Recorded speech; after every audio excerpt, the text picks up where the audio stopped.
everyone, I'm Claire, welcome back. Part of the reason that I started this channel is that I've been reading more this year than I have any other year in my life, which for me is 33 books so far. I'm not a super fast reader, but I think last year I read maybe 20 books according to Goodreads, and the year before that it was maybe 15, so this is a big deal for me.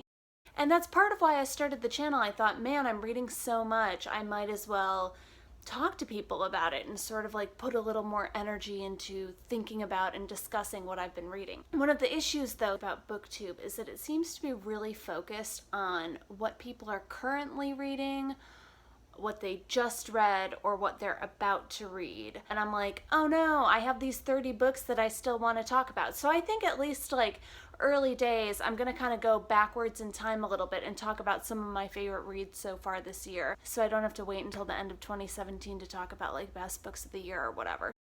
I thought I would talk about one of my favorite sort of frothy, fun reads of the year so far, Jane Steele by Lyndsay Faye. The buzzy line out of this book that's been quoted in a lot of reviews is, "Reader, I murdered him," which is obviously a play on the famous Jane Eyre line, "Reader, I married him." It's a retelling of Jane Eyre, and the key difference, I guess, is that Jane Steele is a serial killer.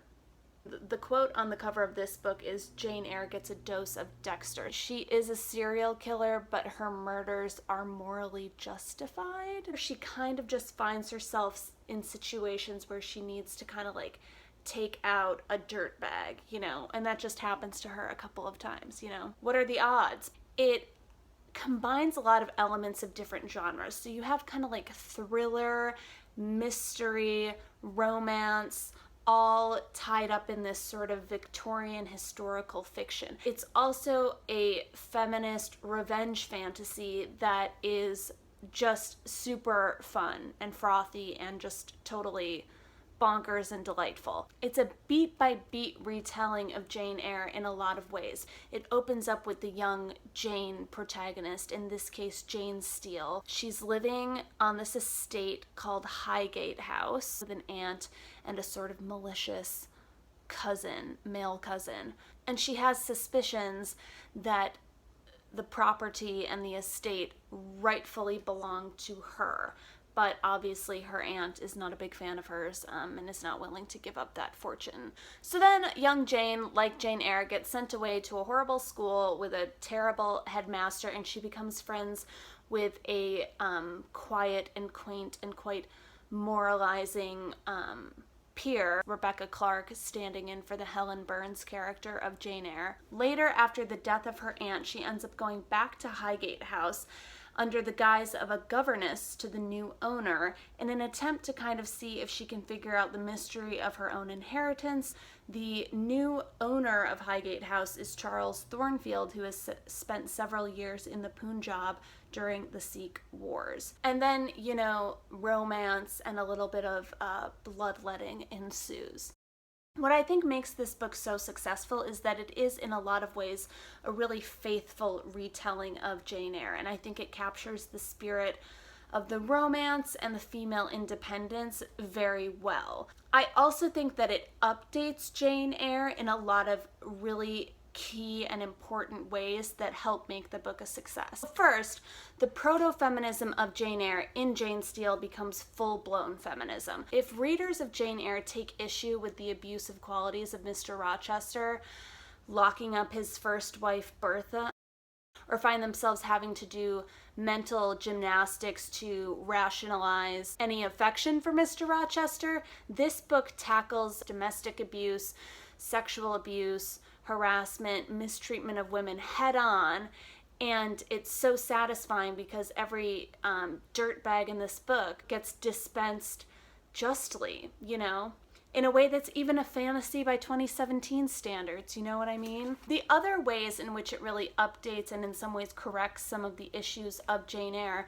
is that it deals with multiculturalism and colonialism and the British Empire in a much more thoughtful and interesting way than Jane Eyre, which kind of sweeps it under the rug, except when they pull out Bertha at the end as sort of this symbol of like wild exoticism brought in from like the West Indies. Charles Thornfield, who is our leading man in this book, is a white man who has grown up in the Punjab. He's a practicing Sikh. His ward, Sajara, is a young Sikh girl. It kind of engages with that culture in an interesting and respectful way. Going into this book, after reading the synopsis, I thought that the hero, Thornfield, I guess I should have known from his last name, I thought he was going to be non-white. And I almost wish that Lyndsay Faye had taken that tack. The rest of the book is so anachronistic. I was like, why couldn't we have had like a cool non-white hero?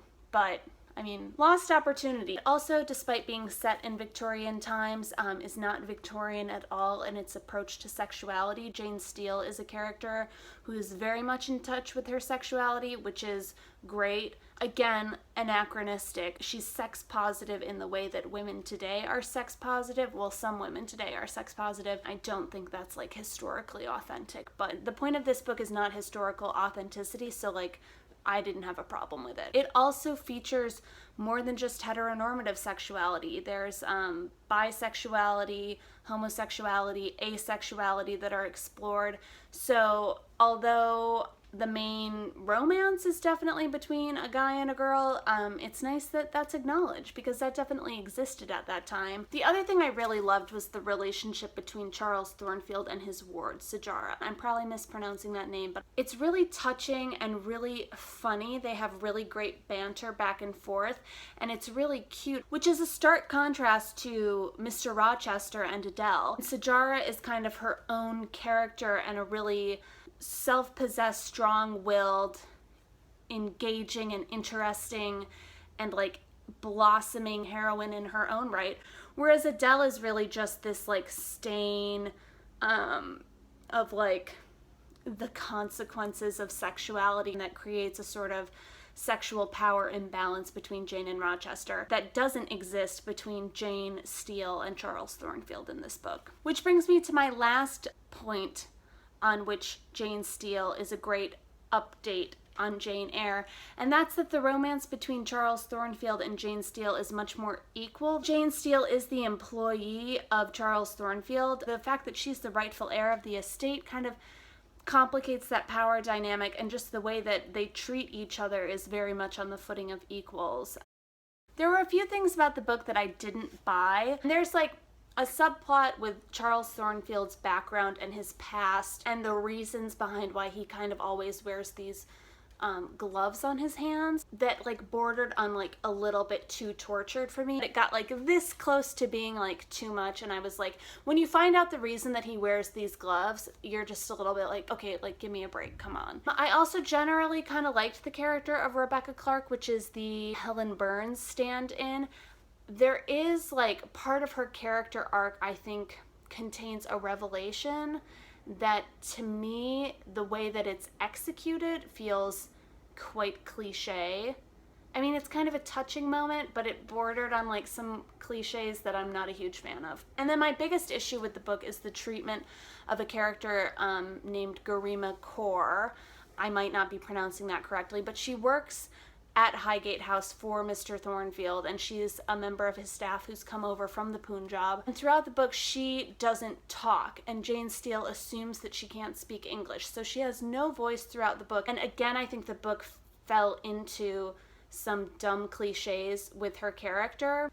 It was upsetting to me that as one of the few prominent women of color in this book, she has no voice throughout the book, and then kind of the conclusion of her arc, I think, really didn't do justice to her character and didn't provide enough background information about her that it even made sense. So yeah, that was not great. But in general, I thought this was a really fantastic read. It was super entertaining, a really fun, quick, light read. In general, if you're a fan of Jane Eyre or the Brontes, or I guess Dexter, I would recommend checking out this book. But let me know what you think if you've read it in the comments below, or if you have any other Bronte homage recommendations.